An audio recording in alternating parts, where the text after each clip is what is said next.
fut un temps, Christian Clavier possédait une villa en Corse, un bien situé à Porto Vecchio.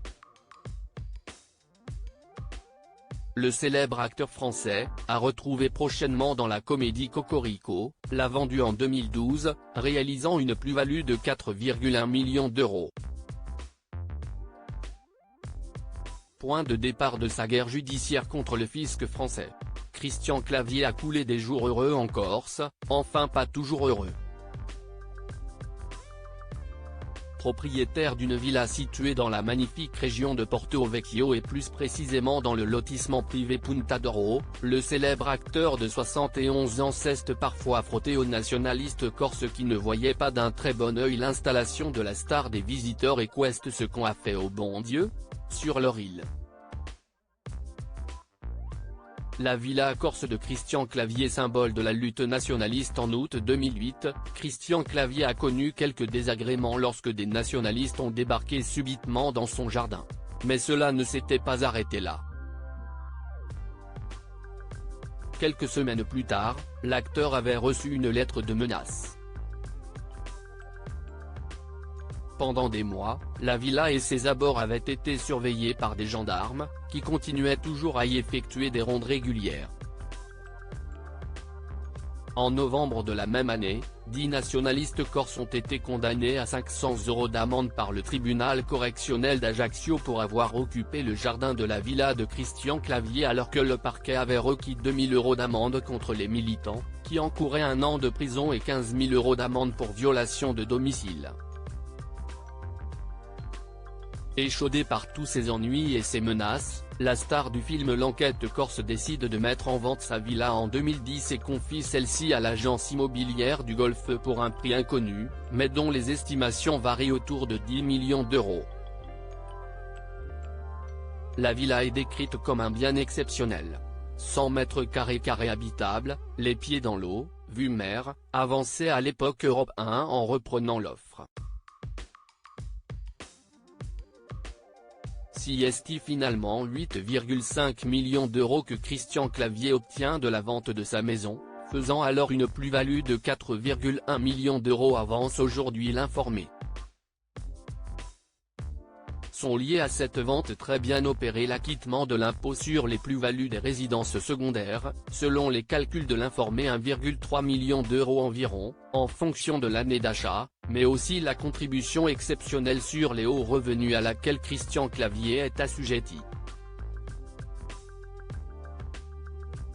Deux sujets sur lesquels l'acteur n'est absolument pas d'accord. Les sujets sur lesquels Christian Clavier et Bercy s'opposent farouchement. L'Informé fait aujourd'hui état de la guerre judiciaire entamée depuis plusieurs années par Christian Clavier au fisc français. L'acteur français maintient corps et âme qu'il est exonéré cet impôt sur les plus-values pour deux raisons: il n'était plus résident fiscal français mais britannique au moment de la cession et de plus il n'avait pas loué sa ville et en possédait la libre disposition. Faux, lui répond Bercy, argument à l'appui. Oui, Christian Clavier a bien vendu son appartement parisien boulevard Raspail et a acheté une maison à Londres en juin 2012, mais Bercy relève que l'acteur a transporté les 2/3 de ses biens vers un autre appartement parisien, loué par sa société britannique Farce Limited, détaille l'Informé. Et c'est alors que Bercy se concentre sur cet appartement parisien et découvre de nombreuses factures qui semblent montrer que Christian Clavier y passait énormément de temps. De plus, la star des visiteurs aurait effectué de multiples achats en Corse, ce qui prouverait alors qu'il ne résidait pas en Angleterre autant qu'il l'affirmait. Dernier point, Christian Clavier a loué sa villa contrairement à ses déclarations, 15 jours via l'agence Sotheby's, pour un montant de 45 000 € de loyer. Autant d'éléments qui ont poussé Bercy à infliger un redress fiscal le mari d'Isabelle de Araújo en 2014. Nouveau rebondissement en faveur de Christian Clavier suite de ce long feuilleton judiciaire en 2020 et 2022 lorsque le tribunal administratif de Paris puis la cour administrative d'appel ont tous les deux validé le redressement fiscal.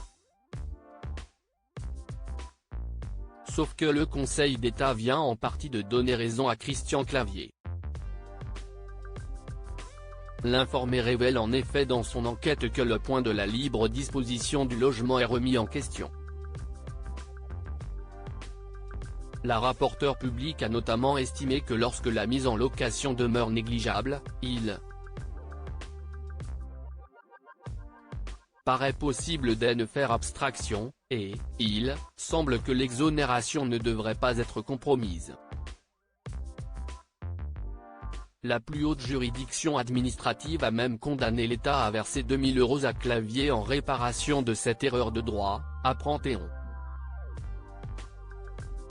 Installé depuis 2018 en Belgique, officiellement, Christian Clavier recevra le 11 décembre prochain la Légion d'honneur des mains d'Emmanuel Macron et sera à l'affiche en février prochain de la comédie Cocorico aux côtés de Sylvie Testu.